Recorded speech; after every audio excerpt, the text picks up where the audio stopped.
Mr. Haros, and hello, people of Kansai. I'm Maggie Gunderson. I'm the president and founder of Fairwinds Associates and the founding director of Fairwinds Energy Education nonprofit. I'm here today with Arnie Gunderson, my husband, and chief engineer for Fairwinds Associates. We're here today to talk to you about the triple meltdown at Fukushima Daiichi. We hope to answer all your questions. I wish we could have joined you in person, but I thank you for watching this video, and please send us any follow-up questions. We'll be happy to answer them. Now let's bring Arnie into this conversation. Arnie, how dangerous is the situation now at Fukushima Daiichi Unit 4, particularly in Japan with its continuous danger of earthquakes and seismic activity and chance for an additional tsunami? Unit 4 has always been my biggest concern. If you watched our website, on the very first week of the accident, I was saying that if Unit 4 were to catch fire, you'd have to evacuate Tokyo. As a matter of fact, the book that we wrote talks about that a lot. It's really important, and it remains the biggest concern that I have about the Fukushima site. Unit 4 has more fuel in it than any of the other units in the complex. But more importantly, it has the most recently used nuclear fuel. And all of that fuel is outside of the containment. So that would make it dangerous enough, except that also, of course, Unit 4 has had a series of explosions and is weakened structurally. Before, it might have withstood a 7.5 earthquake. I believe that the structural damage to Unit 4 is so great that if there is a 7.5 earthquake, it won't withstand it. Here's what would happen if Unit 4 were to crack and the water were to drain out of the nuclear fuel pool. The fuel is hot enough that it needs to be water cooled. And if air is all there is cooling the fuel, it will burn. It will burn the zircaloy cladding on the fuel, will react with the oxygen to create a fire. And it's a fire that once it starts, can't be put out by water. Water would make it worse. So the nuclear fuel would have to burn completely before the fire would ever go out. Now, in the process, all that radiation would go up into the atmosphere and blow all over Japan and all over the world. There's as much cesium in the fuel pool at Unit 4 as there was in all of the atomic bombs dropped in all of the tests in the 1940s, the 1950s, the 1960s, and into the 1970s. All of the above ground testing has less cesium in it than is in the reactor pool at Fukushima 4 right now. So it's a grave situation, and I don't believe that the Japanese government is moving fast enough. If there's no earthquake, the plan to remove the fuel slowly is going to be adequate. But we can't wait on Mother Nature. We have to quickly move that fuel out of that pool and onto the ground. The key here is quickly. The Japanese government finally, just this month, came up with a plan to build a building around the fuel pool building and begin removing the fuel in 2013 or 2014. Well, I said that that's what they needed to do on the Fairwinds site in an interview with Chris Martenson a year ago. These things have been evident, but TEPCO's not moving fast enough, and the Japanese government isn't pushing TEPCO to move fast enough either. I think the top priority of TEPCO and the top priority of the Japanese government should be to move that fuel out of that pool just as quickly as possible. And in the meantime, they need to strengthen that pool to make sure that it can withstand an earthquake. Remember, that pool is not in a containment. You can look down in a satellite and see the nuclear fuel. The roof is blown off. And that's what makes it dangerous. In America, we had the Brookhaven National Laboratory do a study to examine what would happen in a fuel pool fire. And the Brookhaven National Labs determined that there would be 187,000 people would develop cancer from a fuel pool fire. It's a serious concern. And I don't believe that Tokyo Electric and I don't believe that the Japanese government is taking it seriously enough. For the last year, I've been working with Akio Matsumura, and finally, it appears that the world community is listening to Akio Matsumura's concerns about the pool. We need to tackle this as a concerned world community and encourage the Japanese government and encourage Tokyo Electric to solve it quickly. Arnie, you mentioned cesium in your early discussion. Why is it important? What's the health effect of cesium?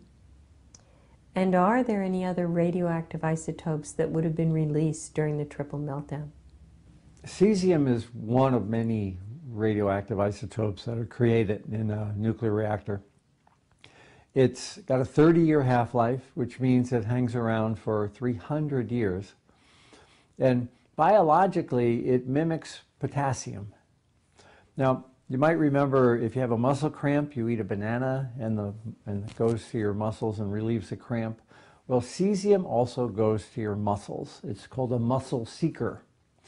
And when it goes to your muscles, it can cause cancer, but it can also cause a variety of other illnesses.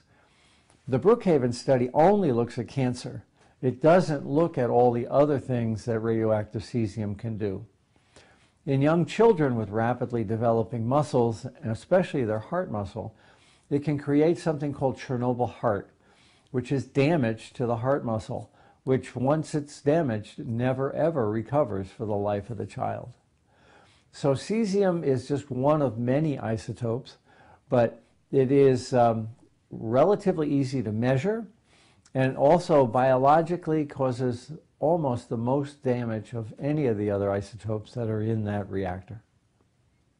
Arnie, you've said that you believe the explosion at Unit 3 was a prompt criticality. What is a prompt criticality, and why do you believe that? I developed my concern about a prompt criticality because of the nature of the explosion in Unit 3.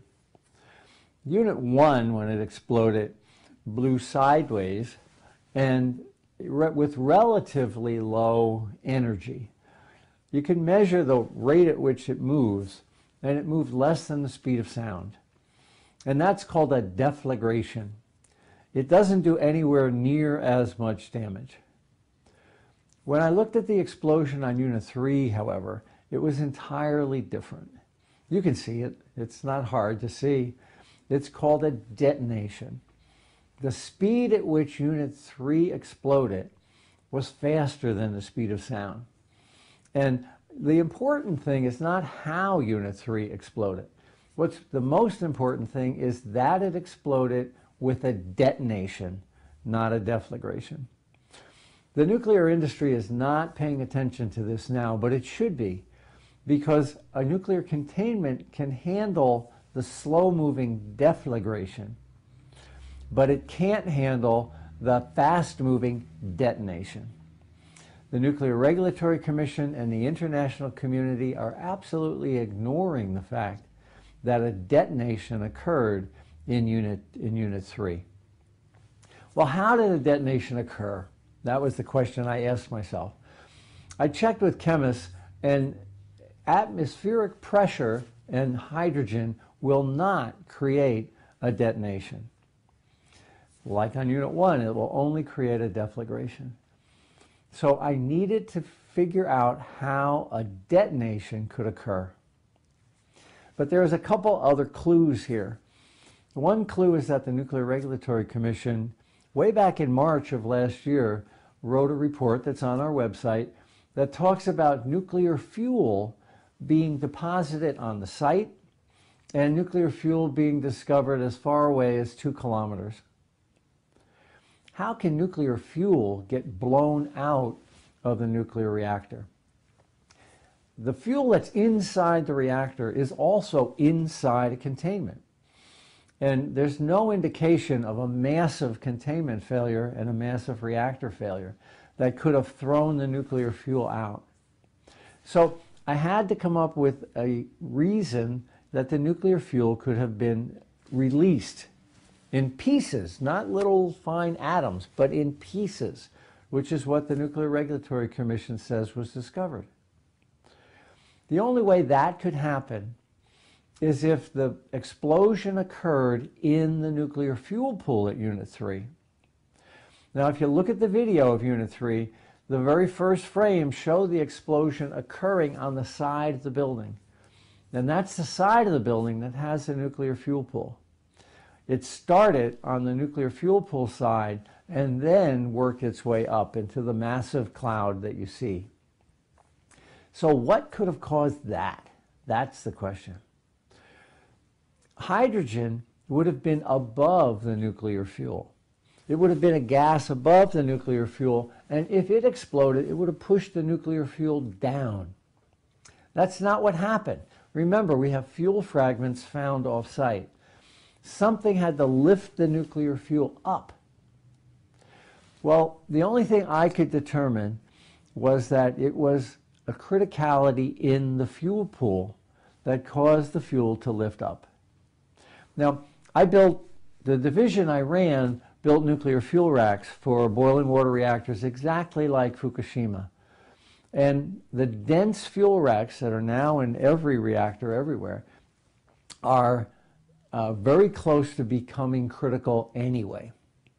And in the accident situation where there was a seismic event and explosions occurring, it's likely that they were very near to becoming critical. And what that means is that they were very near to becoming a self-sustaining nuclear chain reaction. Now, way back in college 40 years ago, we watched a movie called The Borax Experiment. And you can find it on the web today. And the explosion at Borax was a prompt, moderated criticality. It looks almost exactly like the explosion in Fukushima Unit 3. So an image I had from 40 years ago led me to conclude that the same thing happened in Unit 3, that a criticality occurred in the fuel pool, and it pushed some of the nuclear fuel up into pellets, and the pellets wound up scattered around the site.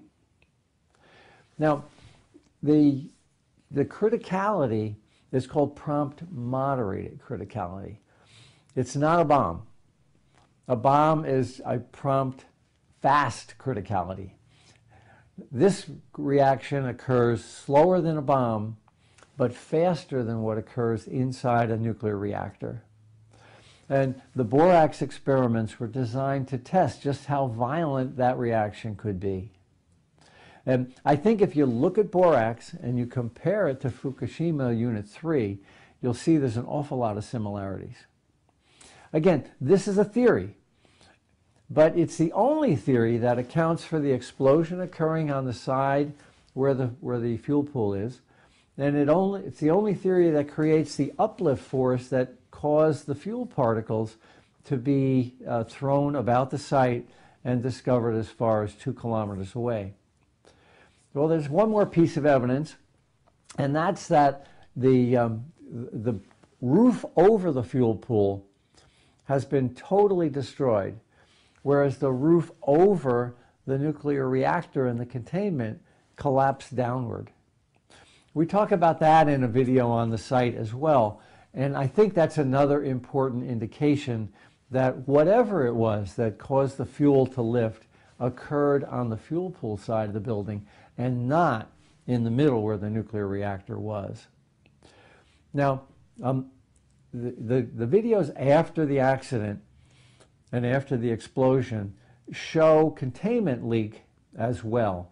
You'll see in the weeks afterwards steam coming from the center of the building.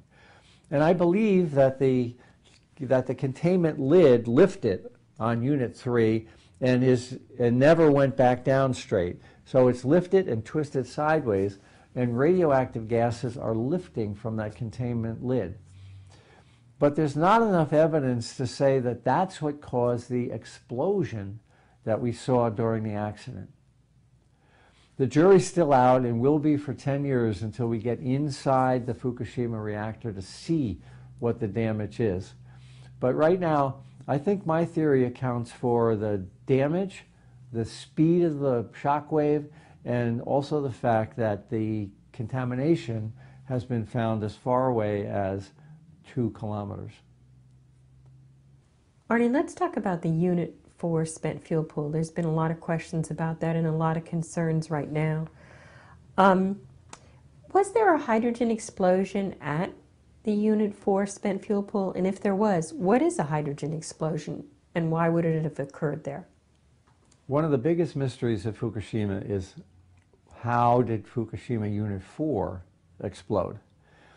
There's a couple of very, very grainy videos that clearly show it did explode.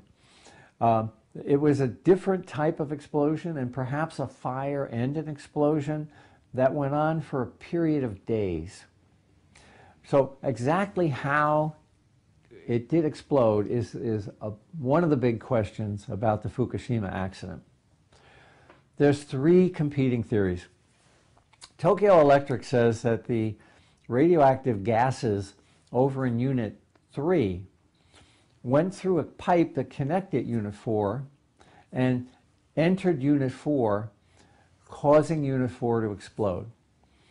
So Tokyo Electric's position is that the radioactive hydrogen that was created in Unit 3 went through a pipe, entered Unit 4, and there it exploded. Well, there's one piece of evidence that supports that. There's some contamination in some filters in Unit 4 that would indicate that gases did come from Unit 3. So that's a possibility. But I don't think it's accurate, because I believe that the containment was so damaged on Unit 3 that there was no pressure to push those gases into Unit 4. I can't understand how the gases, what the motive force was to push those gases into Unit 4. So I think the hydrogen explosion came from something inside Unit 4 itself. There's 2 possibilities there. One is by Dr. Gen Saji, and it's an excellent analysis. He believes that the hydrogen in the water in the pool that was dissolved because of the radiation in the pool over months and months and months was enough to cause the building to explode. As the water got hot in the fuel pool, it liberated the hydrogen that was in the water, and that hydrogen was enough to cause the explosion. The second possibility, and this is my theory, early on in the accident, there's some video that's up on our site that shows that the top of the fuel racks were exposed to air. Now, I'm not suggesting that the entire fuel pool ran dry, but the top of the nuclear fuel, I believe, was exposed to air, and I think the photos show that. So if the top of the fuel was exposed to air, it's possible that a reaction could have occurred at the top of the fuel that would have created enough hydrogen to blow the building up. So Dr. Saji and I agree that the hydrogen came from the Unit 4 fuel pool. He believes it was dissolved in the water. I believe it came from the fuel. And only time will tell when we get in to analyze the reaction. But there's an important lesson here that the nuclear industry is not taking into account, and that's the fuel pool temperature. The fuel pool is a large pool, and it can boil locally. And that's something the Nuclear Regulatory Commission and the international community is not looking at. You can get local boiling in a pool, even though the bulk temperature of the pool may be at 80 degrees Celsius. In portions of the pool, it can be boiling.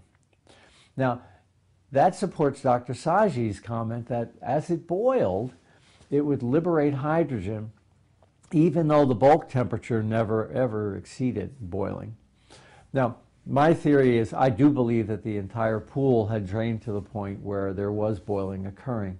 But the real issue here is that the nuclear industry is not looking at the fact that localized boiling can occur even though the bulk temperature might be less than 100 degrees centigrade. That's an important distinction moving forward. We have about 23 of these Mark I reactors in the United States, and there's another 10 or so around the world.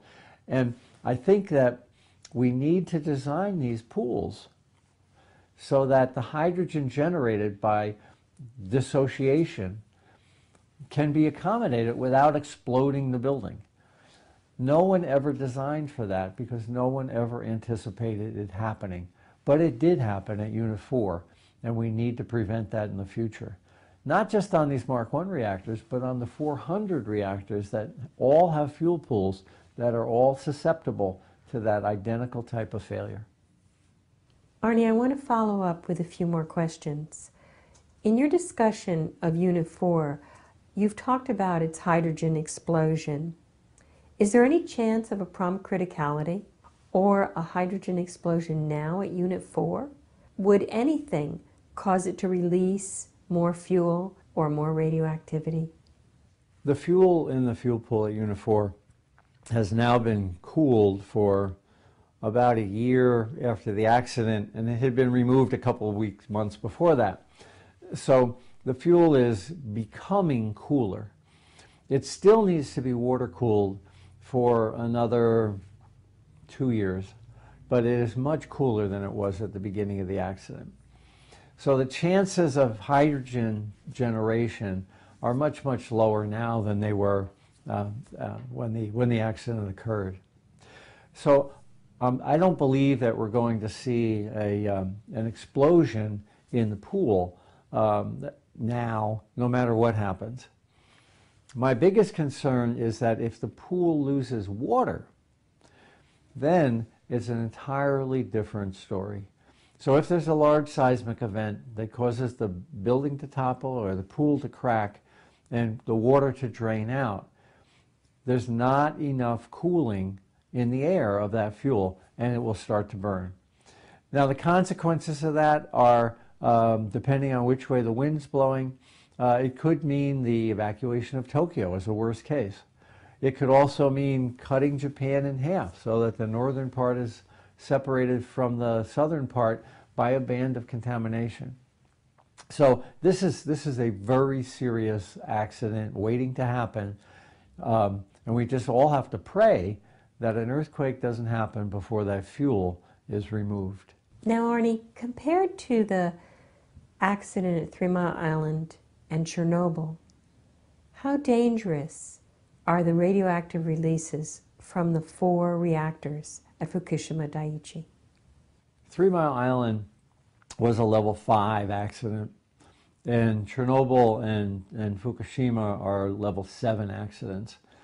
That means roughly that 3 Mile Island was 100 times less than the accident at Chernobyl and the accident at Fukushima. People did die as a result of the accident at 3 Mile Island. The Nuclear Regulatory Commission says no one died on their webpage, but the evidence is clear that there was an increase in cancer. I refer you to Dr. Steve Wing's report that's also on our site that talks about it.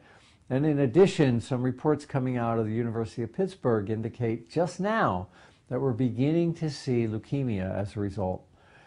So while 3 Mile Island was much less than either Chernobyl or Fukushima, people did die as a result of the radiation released.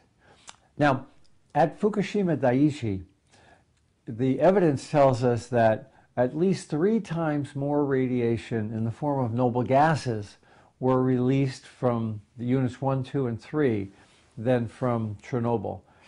We've seen radioactive gas clouds, noble gas clouds, to the northwest that are much worse than we ever anticipated to have been released.